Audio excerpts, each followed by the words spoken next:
Welcome everybody to the Chess Lab, welcome to round 9 of the tournament I'm playing. It has been a great tournament so far, so let's just look at the last round. I was paired against a Fide master rated 2085. He's a little bit lower rated, considering that he's a Fide master. However, he's a guy that is well known for still being able to hit hard when it matters. So tough opposition for sure. Okay, so my opponent opened with d4, I replied d5, and my opponent played a knight to f3. Every game he played thus far with the white pieces, he played the collie. So I play knight f6, he plays e3, I was expecting it, and now I'm following Solon's recommendation against the collie, which is bishop f5, and after bishop d3 you play e6. It's just the choice. You can play other things. For example, Ganguly recommends like e6 and c5, if I'm not mistaken, but I'm not completely sure. About the move order, I know he recommends the c5 break, but I can't remember exactly when. But okay, e6, and my opponent decided to take and to play queen d3. This is theory, hitting the pawn and threatening to fork the king and the b7 pawn. The best way to defend is queen c8. Technically, you can also play queen d7 to defend these two squares, but then knight e5 can be annoying, and it's not clear how you are going to manage to keep the position together. You probably have to play queen c8, but then you just gave knight e5 for free to black. So queen to c8 immediately, and after queen to c8, my opponent played, I can't remember is a great move, of course. So castle, yeah, my opponent castled, and here I played c6. Okay, it's a move, obviously. You may say, why not knight bd7, because that would hang the pawn. So in this opening phase, there is the theme of not hanging this pawn here, and here from Nate Solon course, the only move that is covered is c4, and after d takes c4, queen takes c4, the queen is no longer watching the the f5 pawn, so you can go knight b to d7, and here you're trying to remaneuver your knight to d5. Truth be told, this line of Nate Solon, c4, is not really critical, but is probably, Solon bases himself off of data and statistics, so that's probably the most played only chess, this c4 break. But my opponent didn't play it. My opponent, of course, is an experienced Fide master. He has been playing the collie his whole life. I'm not sure about this, I'm just speculating, but probably he has.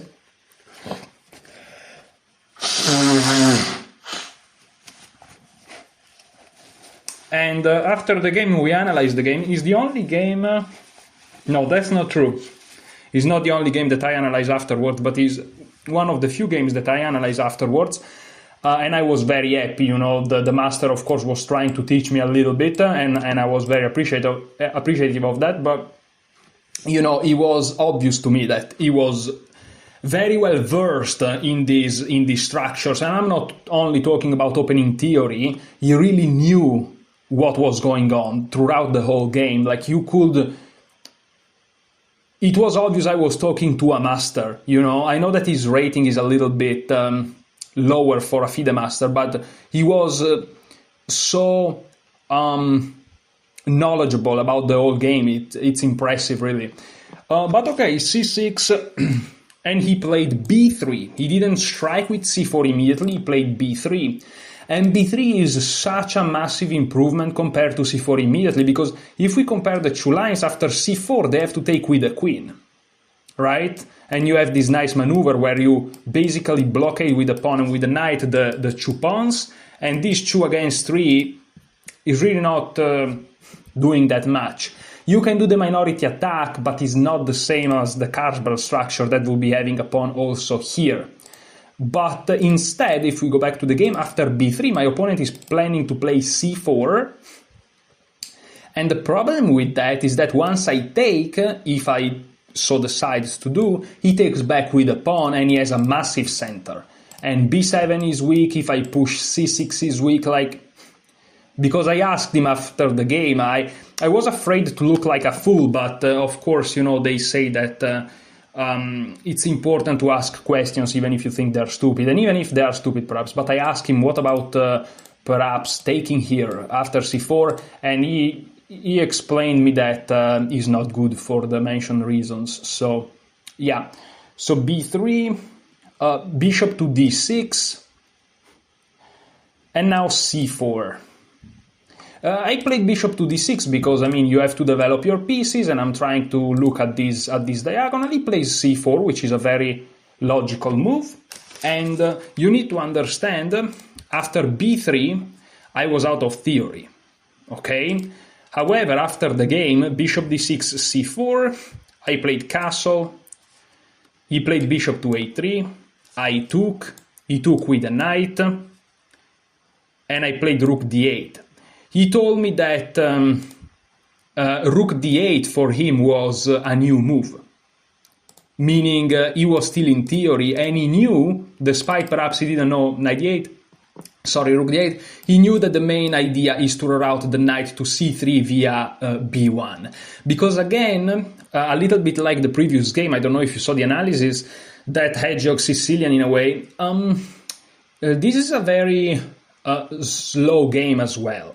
White risks nothing, because you may say, oh, this loses a bunch of time, but this is middle game, is not opening anymore. Someone may argue that for black is still opening, white is already in the middle game, right? Which already tells you a lot. But yeah, white has the time to do this. But okay, let's try to understand the moves, because I went a little bit fast to make you understand the difference of knowledge between me and my opponent in this specific line, right? So c4 castle, he played c4 for the mentioned reasons. If I take, he takes, and that's good for them. So castle, bishop a3. In the end of the day, this is one of my best pieces, and this bishop, his future's not clear. So he went to a3. And please, guys, notice what my opponent is doing. Okay, so this is the collie. Of course, then it can assume many forms. It can go b3, c4. That will be, I think, the Zuckertort. It can go bishop d3, c3, knight d2, e4, which would be the proper collie, I think. And I saw that he plays both, so he's very well versed in both. That's the collie Zuckertort, right? But this setup, which is basically a reverse London against this collie, right? This basic collie setup again. What my opponent is doing is basically the refutation. He first challenges my bishop, and this is my idea, right? To play e6, he takes it, and boom, queen d3, forced, castle, okay, what do? I play c6, it's just the move that you play. You have to untangle somehow. b3, not rushing with c4. c4, correct, I castle, what else? Bishop a3. Here I'm not really forced to take, but at the same time, what do? It's not clear. I can't defend the bishop with the queen because I will just drop a pawn, so that will make no sense. And so taking is really like logical, because there is also the option to play rook d8, but after bishop takes, rook takes, knight c3, we basically achieved the game, except they got to play knight c3 in one move. At least by doing it like that, they have to waste the time rerouting, right? And when I say refutation, this is a little bit of a big word. I really liked my opponent because after the game he was really objective. I'm not gonna lie, guys. I played against quite some FIDE masters in my life as of right now, like 5, 6, perhaps even more.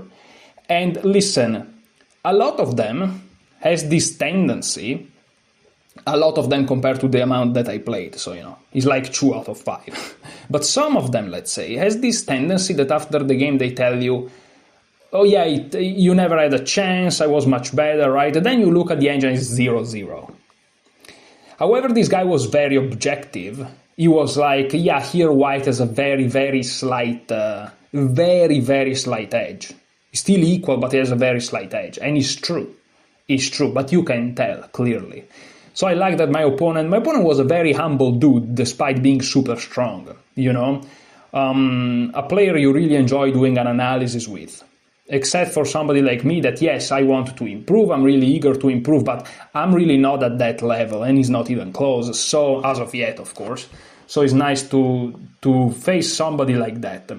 So, yeah, I just wanted to say it. So rook d8, I already lost myself. Okay, and here knight to b1 again, but this is typical. This is typical.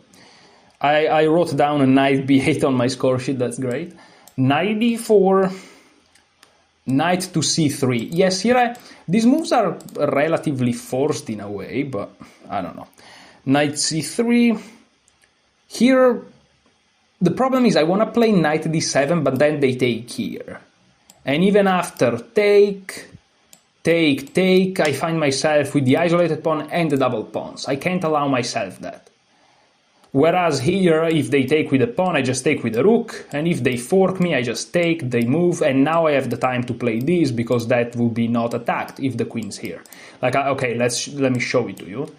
Boom, take, they can't take that, they take, and now this is no longer under attack, so I can do this. I could do it anyways because the rook's defending, but you got the point. And here, let's say this, and this is absolutely fantastic for me. This is absolutely fantastic. If they play before, they're not even threatening b5 as of right now. I have time to do this.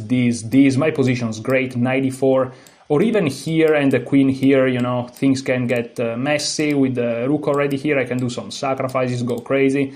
So that would be fantastic.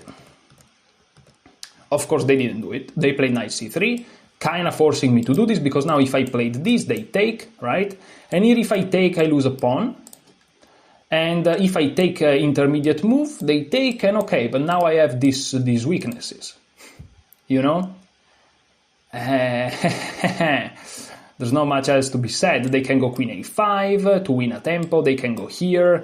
At any rate, I'm gonna like do this or something, then they go here. Let's say I go here, they go here. Like, you can start to see the situation becomes absolutely unmanageable.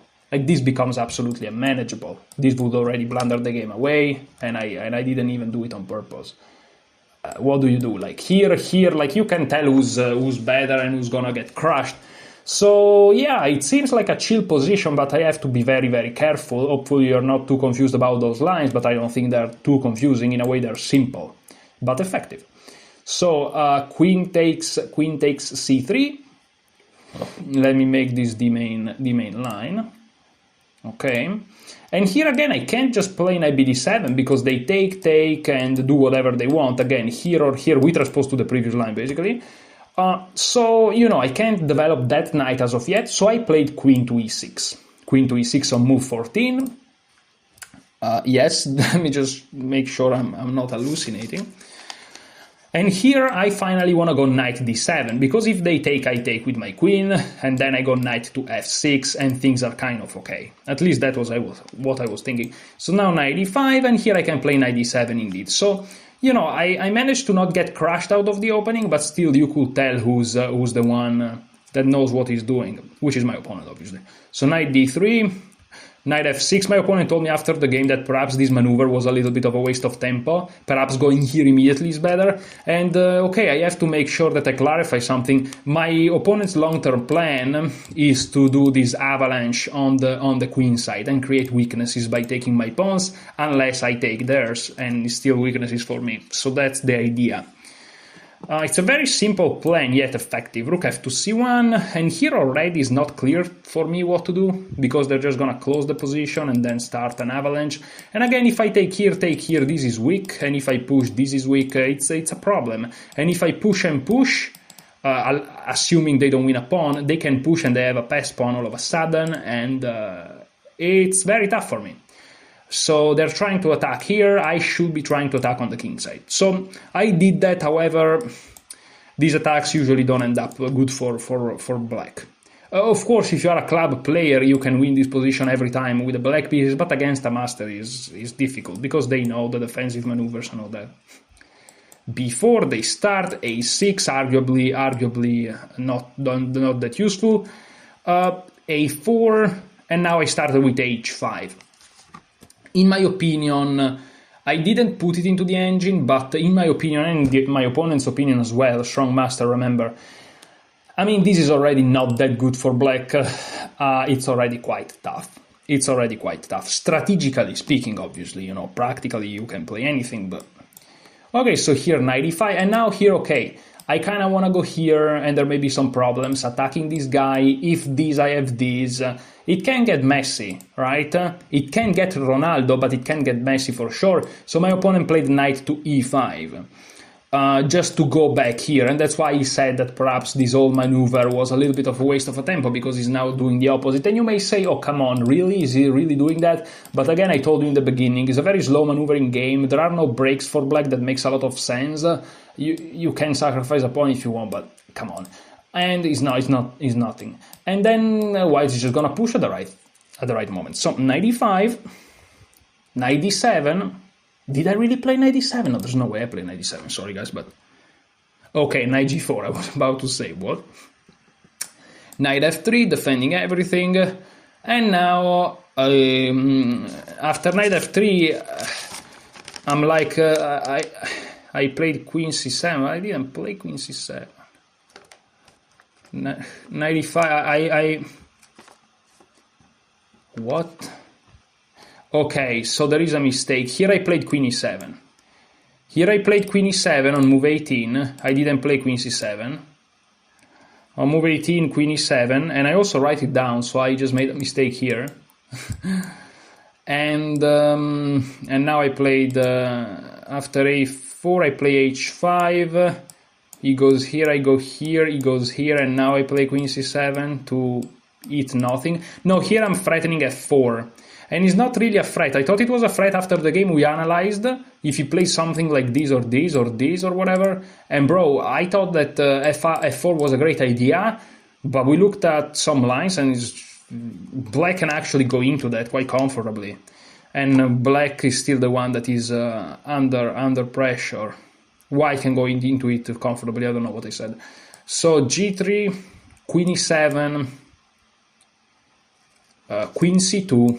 I was enjoying the game for some reason, but now that I'm looking at this, I'm like, that's horrible. So queen c2, rook e8, and here there are crazy tactics.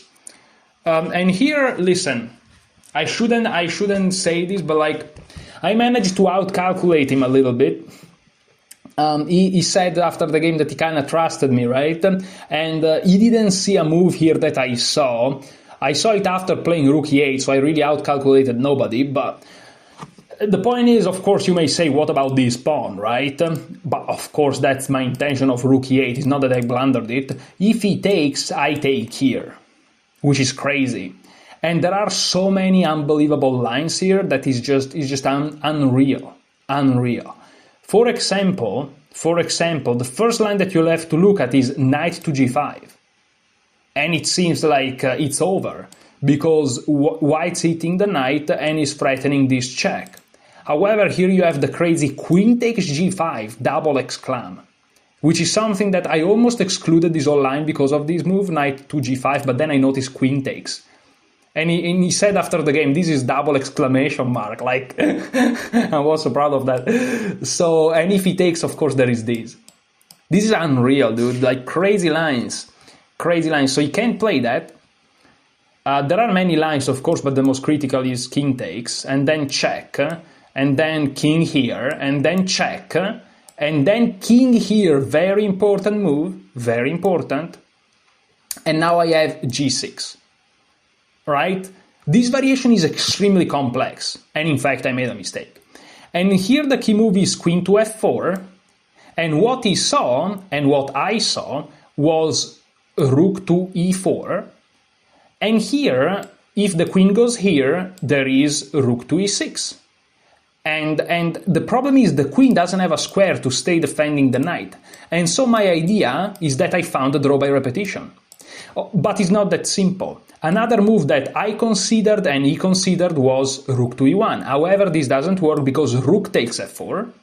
And after rook takes e2, rook takes f3.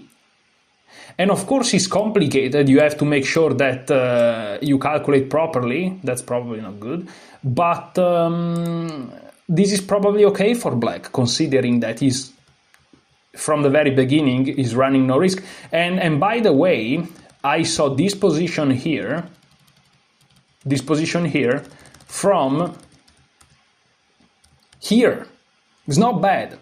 However, when I first played rook e8, I missed one move, And then I saw it while he was thinking. He thought for a long time. And I saw a move that he didn't. In the game, he played knight to... In the game, he played h3, which forces me now to go back to defend, and this knight is out of the game, and he just has a better position. So in the end, this rook e8 may actually be a mistake.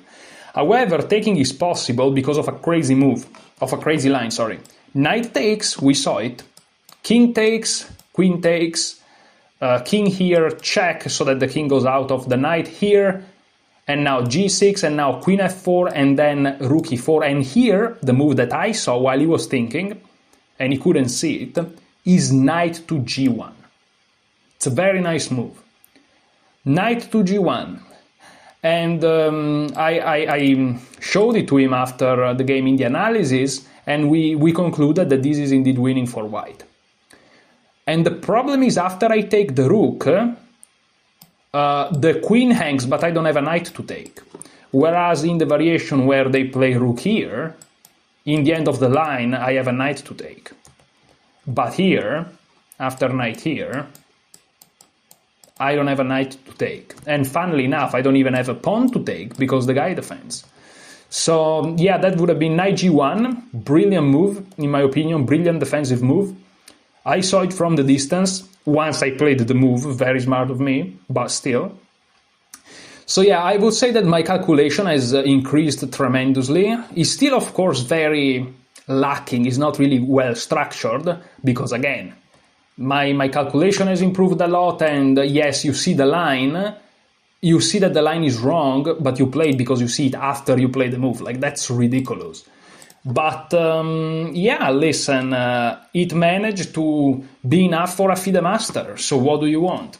However, h3, and you wake up to reality. Like knight to h6 is now forced. Now none of that make any sense because you just take with the queen, so that would be crazy. But even with the king, and there's nothing. Because, like, for example, of course he takes with the queen, but where do I go? Like, what am I doing here? There's nothing, it's over. But, okay, h3, let me put it at main line. But very nice tactics, very nice tactics. Let me delete some moves here. Very nice tactics. So knight h6, and here this knight is just stranded. But there is a key pattern that my opponent later played, and without that pattern, black is fine. But there is one move that kills black. And my opponent, of course, he didn't even found it, he just knows it, because he's a master. There are levels to the game, man. Okay, rook a2. Here, my opponent's idea is to basically have two rooks here and push b5. And there are many ways to get there, but I guess he chose this. It's fine. So rook a2, queen d7. Here I'm perhaps threatening this, and then I'm attacking this guy. King g2 to defend. f6. I have to play f6 because I have to reinstitute this knight into society. f6, rook b2. Again, going for these ideas. Noticing how my opponent is not rushing because there's no need. g5.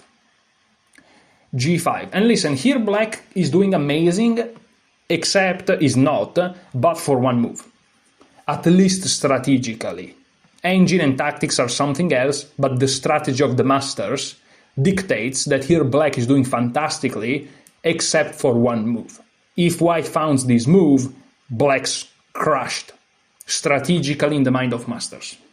The engine can, of course, always save themselves, but, you know, humanly speaking. If you want, try to find it. It's a very nice move. It's a very nice resource that works extremely well against g5 when the king is here, so that the rook can join this very quickly. It's not rook here, but it's a move that may prepare it later. Okay, I'll show it to you. The move is h5. Well, h4. h4. And it's just tough, man. It's just tough. The problem is, I am forced to action. If I could just stay still, it wouldn't be an issue, but I'm forced into action. First of all, they are attacking a pawn. That's the thing, they are attacking a pawn. And not only that, they are threatening to take and open up the H file. And I'm getting crushed. Because yes, they want to play b5, but nothing stops them from doing this. Take, doubling up, and I'm dead. Of course they can do that.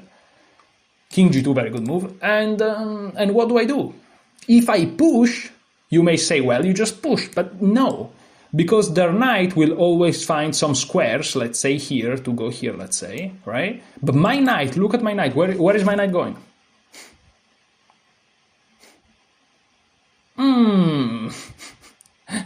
Where is my knight going? Nowhere. Completely dominated and restricted. Why my arrows are so dumb? Look at this. There's nothing. And if I reach here, there's nothing. There's nothing, nowhere. Perhaps the most active square for my knight is like to move the king and then go here to a7 to kind of play against these shenanigans. Which is not encouraging. And maybe that's not that crazy. But they can also find a way to reach the knight here if they want. They could also go here, move the king a little now that he's closed, and go here and target everything forever. My queen, has to be careful, like they have to go here perhaps. And maybe this is holdable. Maybe this is a fortress. Maybe I should have investigated it. I'm gonna investigate it after the game. Actually, I'm gonna do it now. Yeah, g4 is best. Knight d2. This is 0-0 indeed. Wow, that's crazy. So they have to play knight e1. A knight e1. And here the best move according to the engine is f4. Dropping a pawn and allowing queen g6. This is beyond my understanding. What if I just do nothing? What if I just start that maneuver? King here. Now knight d3. Okay, king here. Okay, now they just strike with b5. Yeah, no, of course. They have a way to enter on the other side. So there is no fortress. Breaking news, guys. The news were wrong. So yeah, g4 doesn't work. However, after g4, knight e2, this is 0-0. They have to play knight e1. Very, very fascinating stuff. These are things that you should spend hours studying, but here we are. So none of that happened. After h4, I didn't push, I took. And you may say, what about defending? Yes, but they take, I take, and they play rook here. Like, I'm gonna lose. There's no way to defend that pawn. So g takes h4. G takes h4. Here is very important. Knight takes, obviously, because they need to keep the h file open. Also taking with the pawn is weakening. And here it's tough. Here it's tough because they're attacking here. Is defended for the time being, but still. So knight takes h4. Here I played... what did I play, dude? What did I play, dude? Move 30.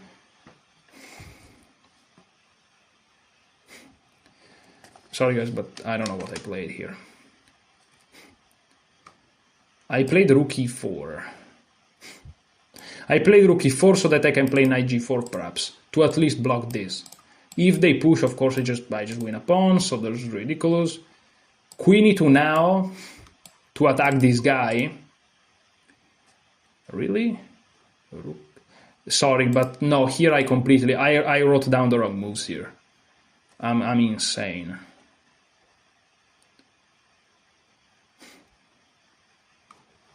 I think he played this, then I went here.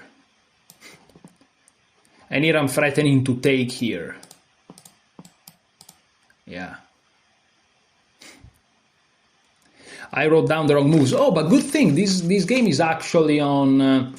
this game is actually on...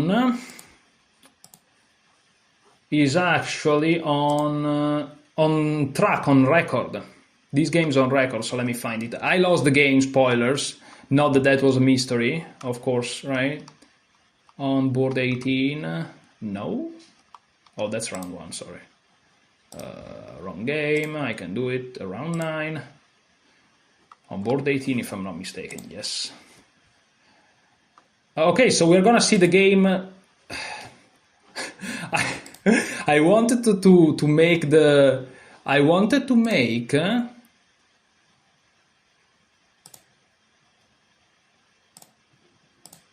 I wanted to make the video bigger, and I closed the Dude, I closed the page as a mistake. Okay. Okay, great. Now this is the game. Let me flip it. So I'm gonna go through the first moves very fast. These moves are correct because that's exactly what we played.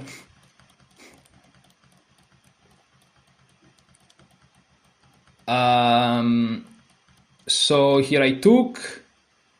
Okay, so yes, after knight takes rook e4. Hold on a minute. Oh yes, after h4, I played knight g4 first. I played knight g4 first. And after rook to b3, because now after knight here, they can't take because I just take. Maybe it's possible to do that, but my opponent was like, why risk when I can just defend and have the better position, which is correct. Rook e4 now, because now they're threatening this guy because the knight's no longer there. So rook e4, queen to e2, rook a to e8. They can never do this because I have these, and these to the very least, right? But okay, queen f3, and now I push. This guy is a goner. If I try to defend, this guy is a goner. The h file opens up, is over. So f4, they take. I play f5, otherwise they play it. Rook here, queen here. Yeah, they should be careful not to blunder the game away in some silly ways. It may still be playable. Perhaps knight takes is fine. No, probably not. This is +2 now, fantastic. King f1, queen f7, trying to defend this guy and also this guy at the same time. Knight to g2, now threatening queen here and to take. And that pawn is a goner, really. Here also I was low on time, but that's not a justification, he's already lost. Here, yeah, here I was a little bit sad because after... Here originally I wanted to play this to set a trap. If they go here, I thought I have this. And after they take, this is checkmate, except it's not because the knight takes. I was so excited, but I'm like, no. So I play queen f7, the knight goes back. This is already lost, guys, sorry, but I go very fast. Because also I want to talk about something after the game. So here I blocked, they go here, they have all the better squares, it's just... And it's not that I collapsed like instantly. Here I try to go into an endgame, perhaps he's holdable, but he's not. Here I managed to create some little bit of a mess. Here they're threatening to win my knight to go here, here. And after I go here, they attack me and I don't have escape squares. Sorry, with the king. And I don't have escape squares. So I play rook c8. And here I decided to resign. Main reason I decided to resign is because the score sheet has 60 moves and I didn't want to have 10 score sheets for a 9-round tournament. That's actually the main reason. And you may say, well, the main reason is that you are lost. Yeah, but I could have also resigned one move before or one move after. You know, why exactly this move? Is to not have 2 score sheets. You know, if it was to resign itself, perhaps I would have taken here and perhaps tried to push, but he's completely lost, so I just resign here on move 60 after rook g6. So that's the game. I'm not gonna import it. So copy in PGN because I want to have the correct. Thing. Here we go.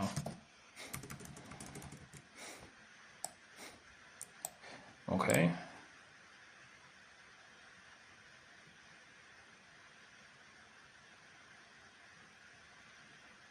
Why there was another name? What? I'm confused. Anyways, so let's run the engine analysis now. Let's see what they say. I lost the game, guys. I lost the game. But it's fine. In the end, I gained 14 rating points. My new rating is 1971. 1971. That's crazy. You need to understand, guys, I'm getting closer to that 2000. Fide. That's crazy. That's considered candidate master in most countries. It's not candidate master Fide. That will be 2100. But yes, it's still very nice, you know. On a national level, you're considered candidate master. Listen, I don't know if you can see, Sorry, let me just show it to you just very quickly. I'm gonna disappear. Maybe not. Here we go. Okay, I'm gonna disappear, but look at this. Like, this is crazy. It's not that I played that bad. I just made 4 inaccuracies. It's just my opponent grinded me. Look at that. That's crazy. Like, this is not a bad game by me. It's just a great game from my opponent. This is just insane. Like, I know you can't see me, but I'm there, trust me. This is like plus 0.2, plus 0.3, but my opponent never really let it go. Perhaps here is 0-0. I wonder what it is. But that's crazy. Rook e8 is wrong. Yeah, Rook e8 is wrong. I actually called it. G6 and things are kind of okay. I called it. Rook e8 is the wrong idea because now I'm forced to compromise myself like that. Yeah, just G6. Wow. Wow. But after Rook e8, H3, H3 is also wrong somehow, but still better for my opponent. This is wrong, better would have been Rook here. Yeah, but... Okay, I have to give up the exchange, very nice. So giving up the exchange is the best shot that I have, which of course tells you everything you need to know. And yeah, this was just downhill. Yeah, King e8, not good. But at that point, it's irrelevant. Wow, crazy. It just crushed. Just crushed. Okay, now you should see back my usual setup. What to say, guys? That was a crazy game. 97 accuracy for my opponent with an inaccuracy and 93 for me. It's just... he just played better. But you know, if I lose a game of chess like this, I'm like, okay, fair enough. If what takes to stop me, you know, is a Fide master that plays perfect chess, I'll take it. You know what I mean? No, okay, so a couple of final words, and let's do it in another screen. Actually, let's do it here. I'm gonna go to my name. Board 17 or 18. What is it? 18. Here. I don't know how to show this to you, but I'm gonna try my best to show this to you. If I do this, and if I do this. Okay, so hopefully you can see. So this is my performance, right? You can see my name, my starting position. This is like starting position in tournament. This is my ELO, my current ELO, 1957. This is national ELO, which, I mean, is the same of international ELO in recent times. Players that played in the past, they have it different, but I started to play in 2017, so it's the same, or 0. International ELO is the same as FIDE. And this is my ELO performance, 2021, is not too bad. I performed like a 2000, right? And I gained 14.6 rating points. I already made the calculation, that's 1971. And if they round it, because I have some decimal points left from other tournaments, maybe it's 1972. But, of course, we expect 1971. So, yeah, very, very nice. The first game I won against a sub 2000. The second game I lost against a FIDE master, but I had even a chance. So, you know, not a bad game at all. I won against a sub 2000. I drew a FIDE master 2100, very nice. Then I lost to the 2140 that played my Achilles tendon or whatever you call it, you know, he played the best line in the Caro-Kann and I have no preparation whatsoever and I got crushed. I even have a chance here, but I just completely fumbled it. And then I made a draw, and I remember in this round I was super tired. In this round I was super tired as well, the 7th round, but somehow I managed to win, even quite convincingly. And then the game of the tournament, for sure, defeating the 2094. That was fantastic. That was monumental, obviously. That was truly crazy. And then in the last round against a FIDE master, not perhaps super high rated, but still very experienced, very strong. As you saw, he played a perfect game. and I got crushed there as well, but it's fine. So overall, a very nice tournament. Now, what do I want to talk about? Plans for the futures. For the future, what do I want to do? Well, listen. This is my plan. I'm going to show it to you, but I'm going to show you the full screen. Before I'm going to go on Chessable. Give me just a second that I go on Chessable. And everything that I'm sharing with you guys is a little bit... let me make sure that I do this correctly. So sorry if now I disappear for a second, but okay, so this is correct. Let me re-show this and let me... Here we go. So, maybe you can see even my face if you want. Here we go. So let me put myself down here in the corner. Like this, I guess it's fair. Okay, so I develop and change plans in a heartbeat. Okay, in a heartbeat. So what I'm sharing with you right now may be different tomorrow, but as of right now, this is my plan. So this is going to be my repertoire, and I will call it a placeholder repertoire. Meaning, I wanted to finally have a repertoire that kind of covers basically everything to play, okay? And to know when I'm out of my theory and when I'm not, and to start to build upon, okay? However, what I'm gonna be doing after I finish this repertoire, which is these 3 courses down here, it's all Nate Solon, and yes, instead of the Caro-Kann, I'm gonna study the Nimzovich Sicilian, simply because it's 60 lines less, okay? And it's fine, in the end of the day, it's fine. The most critical line in this course, which is the one where White is pushing for most, was played by Ding Liren against the dude, and the dude drew Ding Liren, so, you know, it's fine. But the thing is, of course, the Caro-Kann would be better, but it's too many lines, and I have a full-time job, and also this week it was full chess, but from tomorrow I go back also with my, you know, financial markets activities, so it's just too much. I have to have some very simple courses where every chapter is maximum like 20 lines, like at best, to be able to grind it correctly. And then what I'm going to do is very simple. I'm going to finally start and study something that is not the openings. Because I'm sick and tired of the opening. I want to evolve as a player. I want to understand chess a little bit better. And it just so happened that in the past, a long time ago relatively, I bought these 2 courses. And these are strategy courses. The first is Chess Structures, a Grandmaster Guide.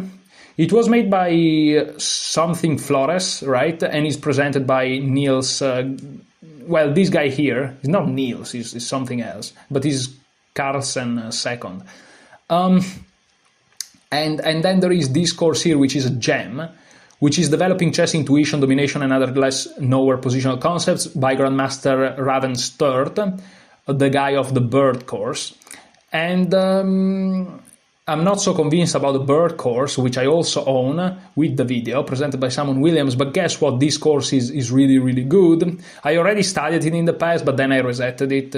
I just watched a small part of the video previously. So what I want to do is to study, to the very least, this course here very well, like grind it with the space repetition like I do for these courses. And then I either study also this course here. However, I'm not so sure about this one because it's basically many chapters of different pawn structures, and I'm not really too interested in most of them. So I don't know if I'm going to study it. I'm not really convinced. I'm probably not going to study this one, but it's there. What I'm going to do is I'm going to buy this course here.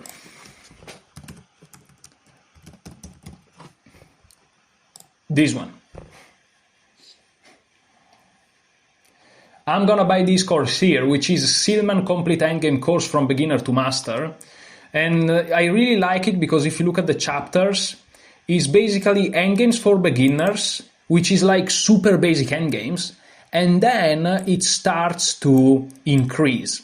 Silman, as far as I understand, is a very good coach from the United States, or at least operating in the United States. I don't know, though. I don't know him.